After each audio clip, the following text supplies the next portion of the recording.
today is definitely the day where I need a good cuppa.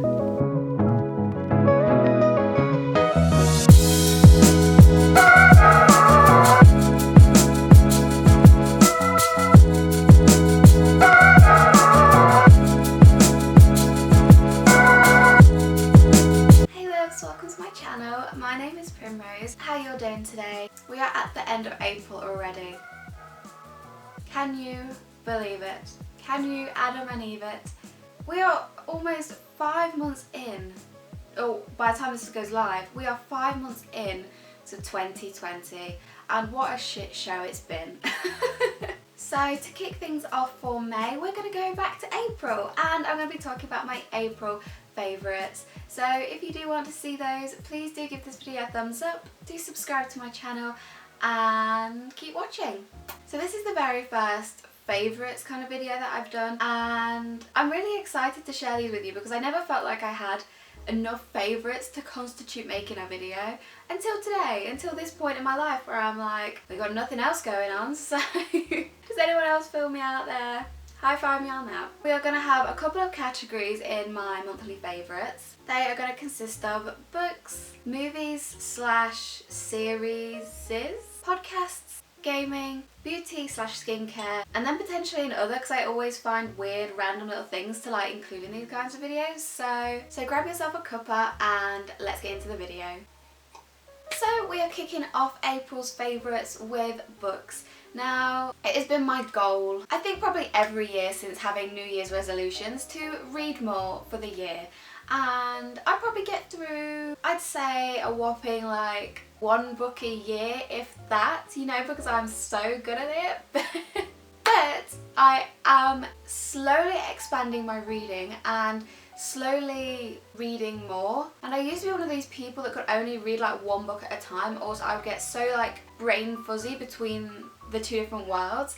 However, I'm getting better, so we have 2 books for April that are my favourites. First one is one that I have been reading since the start of the year, however I was a little bit lax in reading and just kind of like read it because I felt I had to read it. But recently I've been reading like a chapter or 2 every day and really been enjoying the process and taking time to actually do that. And I think that's the biggest problem with me when it comes to reading, is that I don't take time for myself in that sense. I don't take time to slow down. I'm like, but I've got to be doing this, or I could be doing this with my time, and I'm so on the go all the time. It must be that crazy Aries energy, I swear. It's like got me going constantly, which is why I get so burnt out, exhausted. Anyway, tangent, gonna try and not ramble in this video. So book number 1 is Stephen King's The Green Mile. Now, I'm a big like thrift shop charity store hoe and love going around and love seeing what books they've got, and this is one that I actually picked up for like 50p. How? It's such an injustice to Stephen King, and I absolutely love Stephen King so much. Like, he's amazing. Pet Sematary, I could not put down, so I know that I definitely want to increase my like Stephen King knowledge, shall we say. And The Green Mile is a film that I watched like years and years ago. I remember watching it with my family and it absolutely broke me. It breaks me every time I bloody watch that film. It really just gets me. So I thought I would torture myself and read the book and be even more distraught. I mean, I'm not like exactly halfway in, I'm like a quarter of a way in, but it just had to go my April favourites because as soon as I pick up a Stephen King book, I cannot put it down. I want to read more and more and more. I remember when I first read Pet Sematary and it was literally like, Blake had to say, stop, you've got to start reading it, because it was getting into my head and I couldn't stop thinking about anything else. And don't get me wrong, I absolutely love it, but I need to know when to stop as well. So I've been pacing myself out with this, really enjoy reading it. I know it's going to rip me inside, but I just love the pain. Book number 2 is one that I actually got for my birthday, and it is The Green Witch by Erin Murphy Hiscock. Now, if you've never heard of this book and you are in fact a Wiccan or a witch, shame on you. This is so popular within the community. How do you not know about this? However, if you are neither of those things or looking to expand your witchy book collection, I would definitely recommend this book. It is so thorough with what it says, and it gives you recipes, it gives you things to try, and that is what I love, because I love trying new things. And I just knew this book would be for me, especially because I've been spending so much time in the garden and loving outside recently.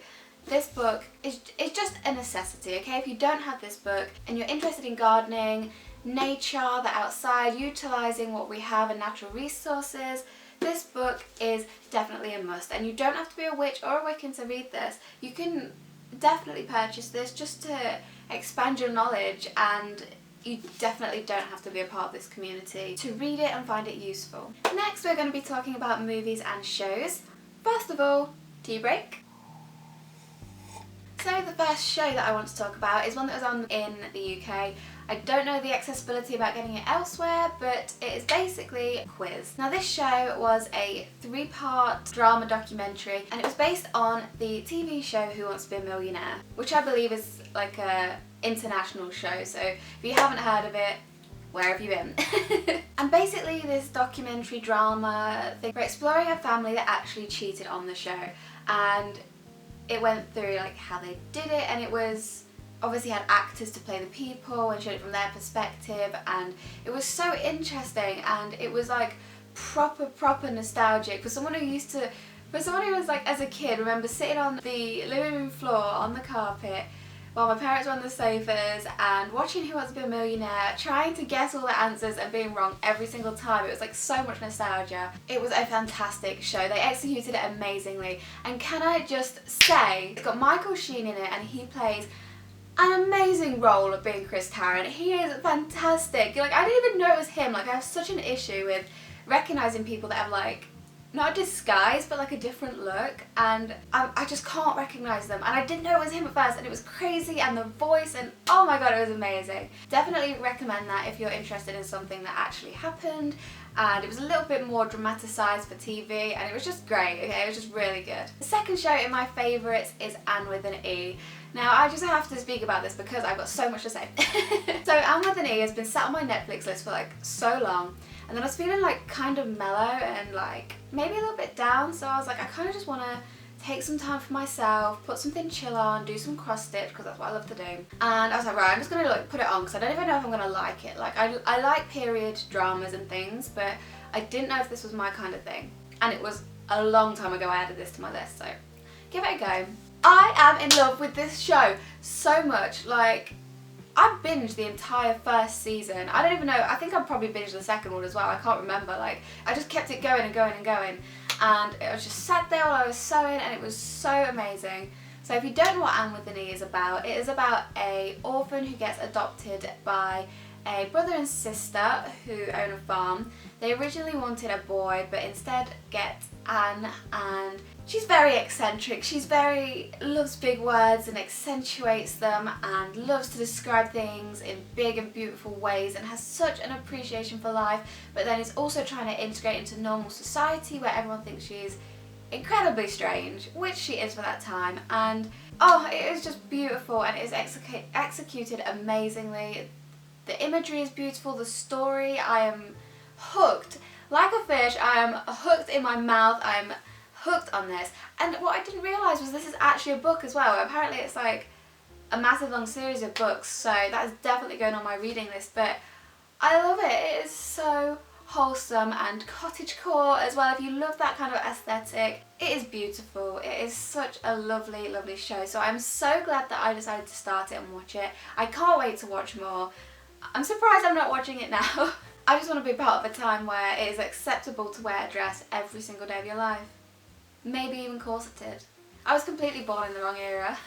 Next, I want to talk to you about podcasts. Now, I've only got one pick for podcasts this month. I'm not really a podcast listener. I've got 2 on the go at the minute, and it's very hard for me to connect and find a podcast that I will listen to, because I'm more of a visual person. I'm more of a, I have to see it. I like imagery. That's why I love Instagram so much, because I love the images. I love just seeing things and being able to connect with things like that.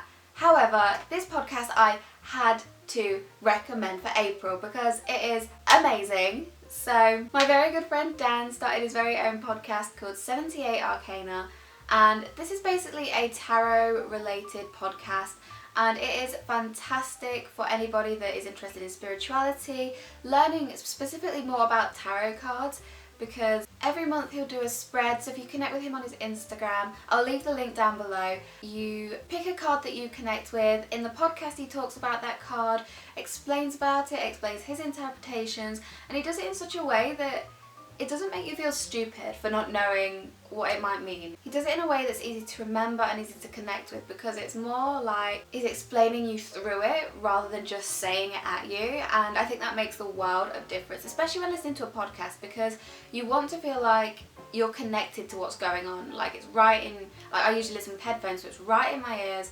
I need to be connected to what's happening. I usually just listen to that podcast when I am doing my bullet journal. It is a monthly podcast, so it is perfect for every single month when I'm preparing my bullet journal. I love to doodle away and listen to it, and it's just so easy to connect to, so easy to listen to.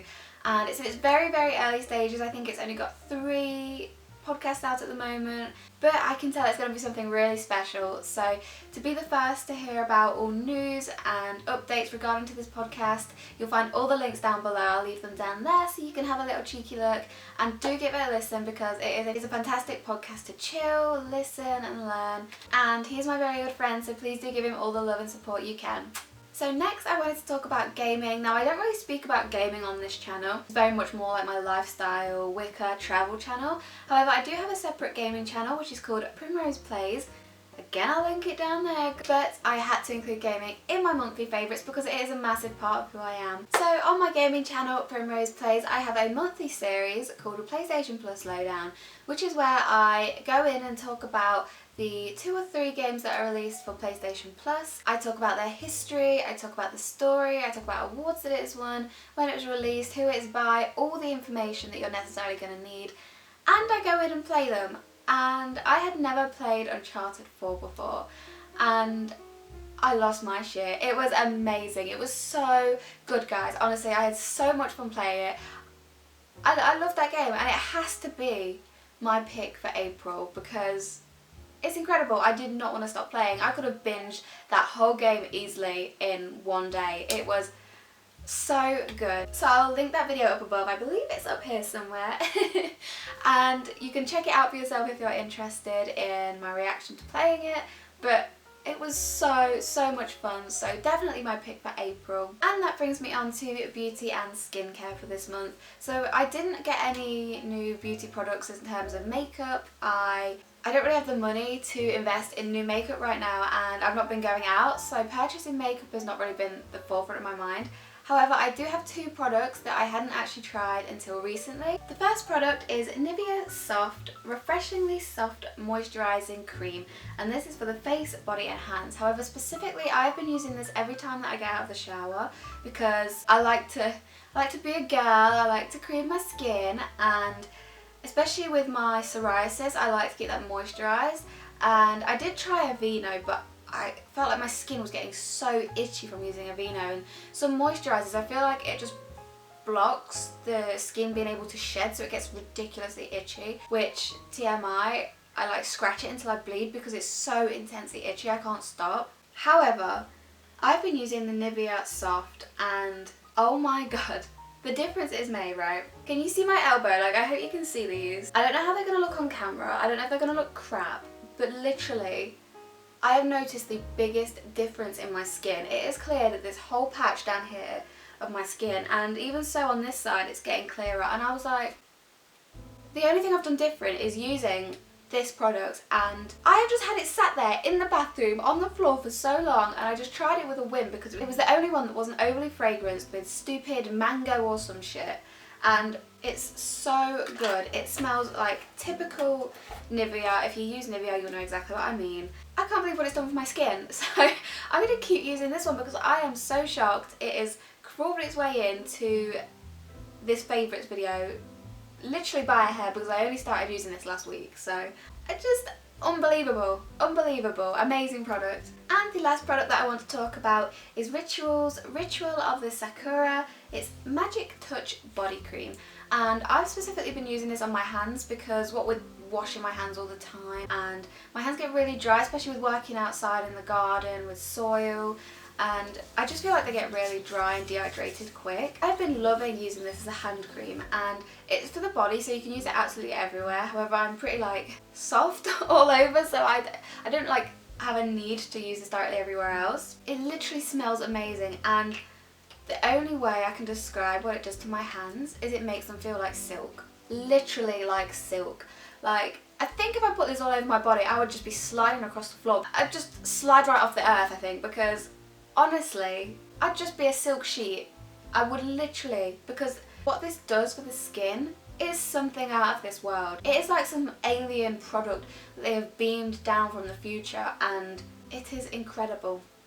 I would definitely recommend this. They do a full set of ritual stuff. The scent of this is supposed to be organic rice milk and cherry blossom, and it smells divine. It does ungodly things to the skin, guys. I've got to warn you, it will change your life. So I would definitely, 100%, like if you're looking for a skin cream, or if you suffer from dry or like a rough abrasive skin, this, it's like that fresh, just after you've had a shower and like full shaved down silkness. I wish I had the full set.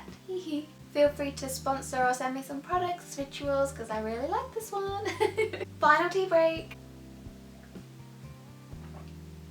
Alright guys, so that is the end of my April's favourites. I really hope you enjoyed seeing some of the things that I've been loving for April. Please do let me know down below some of the things that you have been loving, even if it's new products, shows. I would love to hear about it and try them out for myself.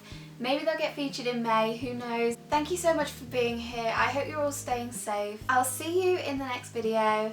Bye!